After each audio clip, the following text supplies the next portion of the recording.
Excuse me, are you? The emaciated woman was brought to the hospital where I work. When I heard her story, nostalgic memories flooded back. Could this person be? No, but. As the woman continued speaking, I nervously addressed her. My name is Ryan. In my 30s, I'm currently a doctor, seeing patients every day. Although the daily efforts to help the community can be tough, my life is very fulfilling. Now recognized as a renowned doctor, I've had to overcome many hardships to get here. When I was 7, my father died in a disaster. My mother, suddenly losing the family's breadwinner, worked herself to death, following my father. With no relatives to turn to, I ended up in an orphanage. There were many children like me without families or abandoned by their parents. At first, the drastic change from my previous life made me withdrawn from people. Why did my father and mother leave me behind? My mind was filled with such pessimistic thoughts, and I would always sit alone in the corner of the room, feeling down. What changed me were the kind staff and other children. Ryan, you don't have a mom and dad, right? A younger girl approached and asked. She probably had her own reasons for being in the orphanage. Yeah, that's right. I see, me too. I don't have any family left. When I answered, the girl looked sad. Seeing her so alone, I found myself speaking up without thinking. Then from now on, I'll be your big brother. Really? I'm so happy. Seeing her face light up, I felt like I truly gained a sister. Being an only child, I had always longed for siblings. After that, taking care of the other children as if they were my siblings, I found myself feeling more positive. But those children were gradually adopted. A few months later, the girl who talked to me also left with a foster family, smiling. She'll probably live in a warm family from now on. I supported their happy futures while feeling lonely myself. I also wanted to be needed by a family. But no one ever adopted me. Several years later, I was in high school, focusing on part-time jobs and studying instead of joining clubs. In my situation, leisurely joining a club wasn't an option. Ideally, I wanted to work after middle school to avoid burdening the orphanage. But the staff encouraged me to at least finish high school, telling me about scholarships available for high school students. Attending high school changed my life significantly. Being in a different environment from my hometown friends helped me grow as a person. My classmates were very different from those in middle school, for better or worse. Since the high school was a college prep school, part-time jobs were not allowed. However, the teachers understood my situation and made an exception for me. I found a high-paying but tough job, and not working wasn't an option. As I worked and studied until I was exhausted every day. The staff often checked on me. Ryan, are you okay? Don't overwork yourself. Yes. Thank you for your concern. Each time, I felt both grateful and apologetic. The staff at the orphanage had been kind to me from the moment I arrived, and I was truly grateful for that. That's why I worked hard in high school and at my part-time jobs, to repay the kindness I had received. After finishing high school, I went on to college. After graduating from college, I aimed to go to medical school to pursue a career in healthcare. It was my high school mentor who guided me on this path. At first, I was hesitant because I thought I couldn't afford medical school, but Mr. Smith persuaded me passionately. He pointed out that despite working tough jobs, my grades were excellent, and he encouraged me to pursue my talents. The truth is, my father had died from injuries sustained in the disaster. Because of that, I grew up wondering if I could have saved my father's life if I had been a doctor. I dreamed of becoming a doctor to help people suffering from accidents and disasters, to prevent more children from experiencing the sorrow I did. However, the cost of college alone was daunting, and the thought of medical school tuition was overwhelming. So I had given up on the idea of pursuing medicine from the start. But Mr. Smith researched and found local universities with scholarship programs and medical schools that recently announced full tuition waivers. These programs offered various special benefits for academically talented and financially struggling students, such as tuition waivers and scholarships. Encouraged by the idea that I might qualify, I felt my heart swell with hope. Thank you. I'll do my best. Thus, I resolved to become a doctor and, after intense studying, I was accepted. I was also selected as a special scholarship student, starting my journey toward my dream of becoming a doctor. However, even with tuition covered, I still needed to earn money for living expenses. So, I started working part-time as soon as I enrolled, trying to save as much as possible. I found a high-paying but tough job and worked tirelessly, sacrificing my free time. Balancing work and studies was extremely challenging, but maintaining good grades and proper conduct was essential to keep my scholarship. Therefore, I made sure to keep up my studies and never let my grades slip. As a result, I managed to save some money, graduated top of my class, and entered medical school, only to find myself immediately immersed in clinical training. Experiencing team-based medical care with patients, their families, and fellow doctors made the reality of becoming a doctor sink in. Clinical training was tough, but the thought of becoming a doctor filled me with joy, and I enjoyed encouraging each other with my classmates. After graduating from medical school and obtaining my medical license, I began my 2-year residency. This was essentially a training period for doctors, and the daily grind often made me question the joy and fulfillment I once felt during clinical training. There was so much to learn, and the demanding environment, often influenced by the mood of senior doctors, was incredibly stressful. The environment was so challenging that I sometimes thought about quitting. In such moments, I remembered the encouraging words from the orphanage staff. Even as a resident, I would visit the orphanage when I could. The staff always greeted me warmly, saying, "How are things going? Don't overdo it, keep up the good work." Their support was a real source of strength for me. Being a resident is tough. Are you okay? You're not overdoing it? Yes, it's tough, but I'm managing. You don't look well, are you eating properly? You've always been so serious and overworked yourself since you were little. No matter how much I reassured them, they seemed to understand my condition and personality perfectly. I smiled to mask my feelings, appreciating their long-standing support. But as time went on, I became truly exhausted. One day, lying on a bench by the hospital's back entrance, a stranger approached me. This area was off-limits to outsiders, but as I watched, the person spoke to me. "Hello."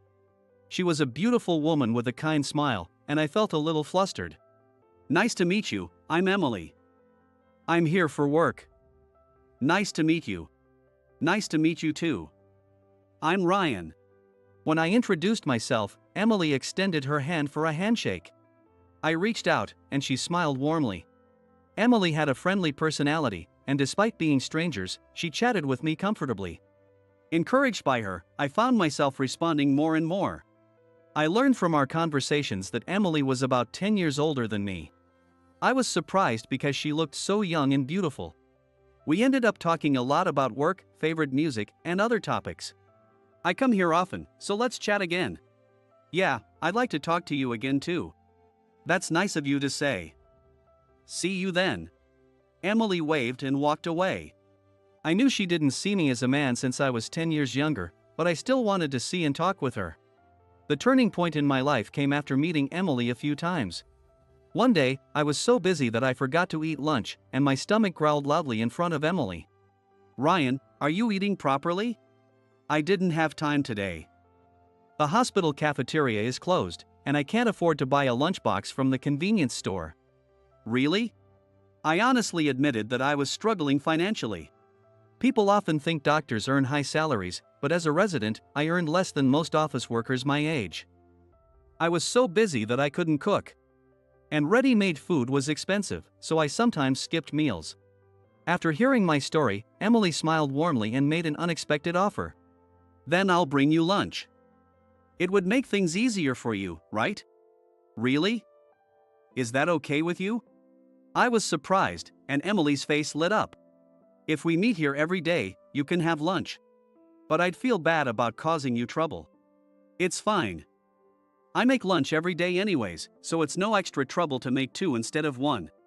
Encouraged by Emily's smile, I agreed to have her make lunch for me every day. At first, I thought she was joking, but the next day, she really brought me a lunchbox. "Here you go. Thank you so much. I'll wash the lunchbox and return it. You're such a good kid. Just bring it back tomorrow, I know you're busy." Emily laughed brightly and handed me the lunchbox. The work as a resident was still tough, but eating Emily's lunchbox gave me the strength to keep going. Looking back, her lunchbox was probably the first homemade meal I had since my childhood. For several months, Emily brought me lunch every day. Her lunchbox were always delicious, well-balanced, and thoughtfully prepared. If someone asked if I liked Emily, I couldn't deny it. However, I knew she didn't see me as a man, so I didn't ask for more. But our relationship abruptly ended. One day, Emily called me out of the blue. "I'm sorry, but I can't bring you lunch anymore starting tomorrow." I was surprised and worried about what happened to her, but I didn't think it was my place to pry. I told Emily, "Thank you for everything. Let me repay you someday," before hanging up the phone, but after that, she never appeared at the hospital again. When I asked the hospital staff, they only said the contractor had changed. I tried calling Emily, but I never got through. I didn't want to bother her by calling repeatedly, so I eventually stopped trying. Sometimes, I would look at the lunchbox I still had and wonder if she was doing okay. Years later, I was working at a community hospital dedicated to supporting local healthcare. I had become recognized as a specialist and was known as a leading doctor in community healthcare. Now, I no longer struggled financially and was considered one of the top doctors at the hospital. I made sure to provide thorough care for each patient and worked to improve the hospital's system to accept all patients. I created a hospital capable of handling emergencies, with the hope that no more children would lose their parents to injury or illness like I did. With the support of the hospital director, Dr. Davis, and my colleagues, I had a fulfilling job every day. Surrounded by a reliable staff that I could trust. Although I remained single, I had no regrets. Years had passed since Emily's sudden disappearance, and yet I still had no idea where she was. I never forgot about her, not for a single day. Emily's smile and lunchbox had kept me going during my toughest times.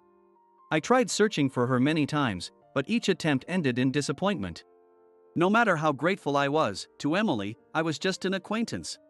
Even consulting the police led nowhere, as I had no legal standing. In the end, 25 years passed without a trace of Emily, but I couldn't stop thinking about her. One day, while working at the hospital, I was contemplating dinner as I saw my last few patients for the day. There were fewer patients than usual, and the staff on day shift were already cleaning up. What should I eat tonight? Maybe I should visit the nearby pub for the first time in a while. As I daydreamed about the menu, I got a call about a patient being brought in by ambulance. "I'll be right there." In the treatment room, I found a woman who had fallen down some stairs at the train station. She was lying there, looking frail and skinny. Upon examination, I discovered that she had broken her left leg. Even after treating her injuries, she remained unconscious. Considering her poor physical condition, it seemed like she had been exhausted long before this incident. I suggested moving her to a quieter room to aid her recovery. She had no identification or contact information, so we admitted her and waited for her to regain consciousness. The next day, I examined her once she woke up. "Are you okay? Can you tell me your name?" She slowly turned to look at me, her eyes filled with sadness. "Where do you live? Do you have any family or contacts?" She silently shook her head in response to my questions. Unsure of what to ask next, I decided to try another approach. "Can you tell me what happened? I'd like to help if I can." After a few attempts, she began to speak gradually.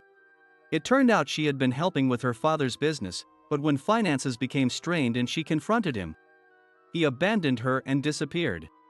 The business collapsed, and she found a new job, but the pay was low and her savings dwindled quickly. Years ago, her parents had divorced after her father had an affair, and she had no one to rely on. Now, she lives in a shabby apartment, struggling to make ends meet, and had fallen while trying to go grocery shopping due to exhaustion. "That's quite a situation," I said, unable to find better words. But then she shared something surprising. "Years ago, I knew a young medical student who couldn't afford to eat, so I made lunchbox for him." What? Hearing her words brought back nostalgic memories. Could this really be? No, but... While I was in shock, she continued talking. "He always accepted them so happily. Just seeing his face light up made me happy. But now, I can't even feed myself." She made lunch for a medical student who couldn't afford to eat? I used to be a young man who could barely able to afford food, and a woman I knew used to bring me a lunchbox. Her daily act of kindness had always filled me with joy. There couldn't be many people in this world who would make lunchbox for someone who wasn't family. Forgetting my professional stance, I nervously asked, Are you Emily Summers? What? The woman blinked in surprise and stared at me. My name is Ryan. Back when I was a resident, struggling with low pay and no time to rest, I met you, Emily, and you brought me lunchbox. No way, it can't be. I was always so happy and grateful, but then you suddenly disappeared.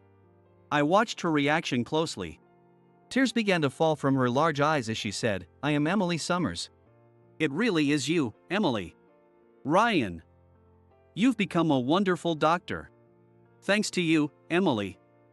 I am truly grateful. Thank you so much. Emily smiled gently. Her face as beautiful as ever.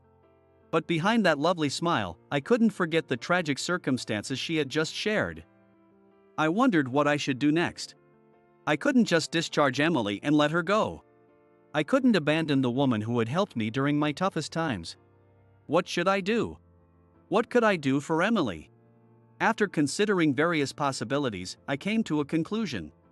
It might upset her, but I thought it was the best option given the circumstances.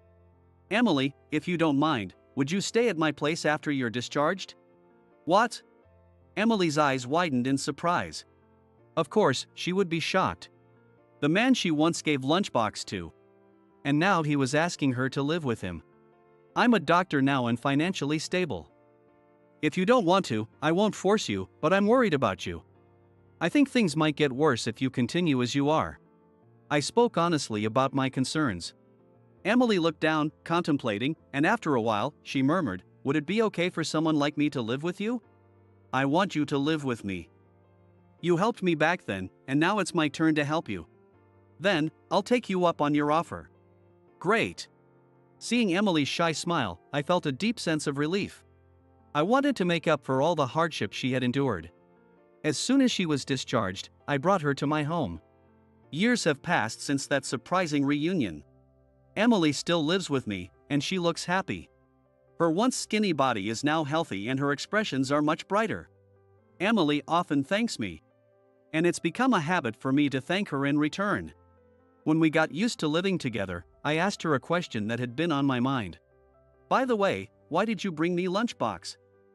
It must have been difficult to do that every day.